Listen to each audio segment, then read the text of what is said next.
দফায় দফায় বৈঠক যাদবপুরে। ক্যাম্পাসে বিক্ষোভ, অশান্তি নিয়ে বৈঠক। অধ্যাপক এবং পড়ুয়াদের সঙ্গে বৈঠক করে কর্তৃপক্ষ। পড়ুয়াদের পুলিশি হেনস্থার অভিযোগ। পুলিশের সঙ্গে কথা যাদবপুরের সহ উপাচার্যর। যাদবপুর থানার ওসির সঙ্গে ফোনে কথাও।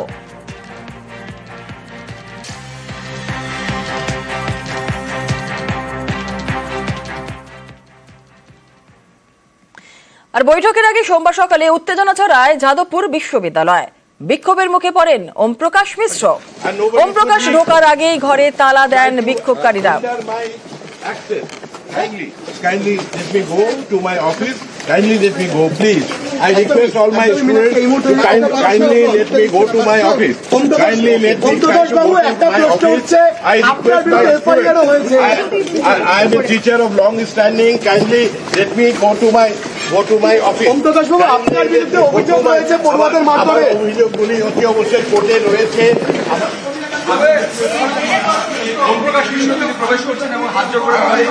আমাকে ধাক্কা দেওয়া হচ্ছে।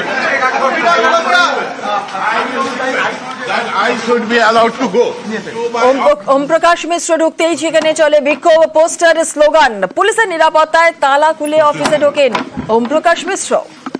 এবং এই মুহূর্তে দাঁড়িয়ে মিনাক্ষী দেখতো ছাত্রীরা এখানে দাঁড়িয়ে ছিল হাতে এরকম একটা প্ল্যাকার্ড নিয়ে। তাদের এটাই বক্তব্য ছিল যে স্যার, আপনি যদি আজকে ঢুকতে চান ক্যাম্পাসে, 1 মার্চের ঘটনার পুনরাবৃত্তি ঘটিয়ে আপনাকে ঢুকতে হবে। অর্থাৎ আপনাকে আমাদের মেরে, আমাদের কিল চর ঘুষি মেরে, আমাদের নিগ্রহ করে তবে আপনি ক্যাম্পাসে ঢুকুন। আমরা ছাত্রীরা দাঁড়িয়ে থাকি প্ল্যাকার্ড নিয়ে। উনি আমাদের ঠেলে কনুই মেরে বেরিয়ে যান। আমি এবং আরো কয়েকজন পড়ে যাই এবং উনি আমাদের উপর দিয়ে, আমাদের মারা দিয়ে উনি নিজের অফিসে ঢুকে যান। আমরা ওনার গায়ে হাত তুলিনি, ওনাকে একটা কথা আমরা বলিনি, আমরা চুপ ছিলাম। আপনার মনে হচ্ছে যে 50 জন যাকে ঘিরে নিগ্রহ করছে সে আবার অন্যকে মারছে? আপনি যদি আমার কাছে সামনে চলে আসেন, তারপরে হাত টাচ হয়ে গেলে আপনি বলবেন যে আমি আপনাকে নিগৃহীত করছি। পুলিশের নিরাপত্তায় তালা খুলে অফিসে ঢোকেন পরে ওম প্রকাশ মিশ্র।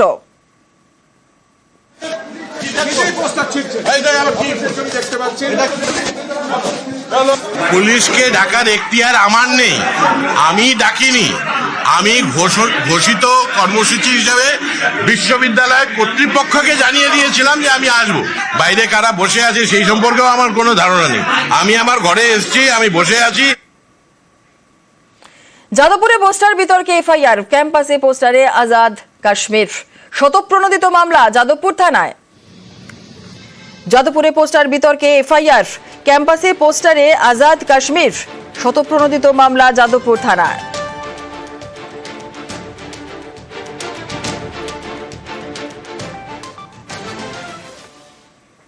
আর এদিকে হাসপাতাল থেকে ছাড়া পেলেন ইন্দ্রানুজ রায়। যাদবপুরের অশান্তিতে আহত হয়েছিলেন ইন্দ্রানুজ। 10 দিন পর হাসপাতাল থেকে ছাড়া পেলেন তিনি। বেরোলেন হাসপাতাল থেকে। 1 মার্চ ওয়েব কুপারের সমাবেশে ধুন্ধুমার পরিস্থিতি হয় যাদবপুরে। আহত হন পড়ুয়া ইন্দ্রানুজ রায়। কলকাতার বেসরকারি হাসপাতালে ভর্তি ছিলেন আহত এই পড়ুয়া। 1 মার্চ ছাত্র ভোট সহ একাধিক দাবি তোলে বাম ছাত্র সংগঠন। শিক্ষামন্ত্রীর সামনে উত্তেজনা তৈরি হয় বিশ্ববিদ্যালয় ক্যাম্পাসে। তুলকালাম পরিস্থিতিতেই আহত হয়েছিলেন ইন্দ্রানুজ।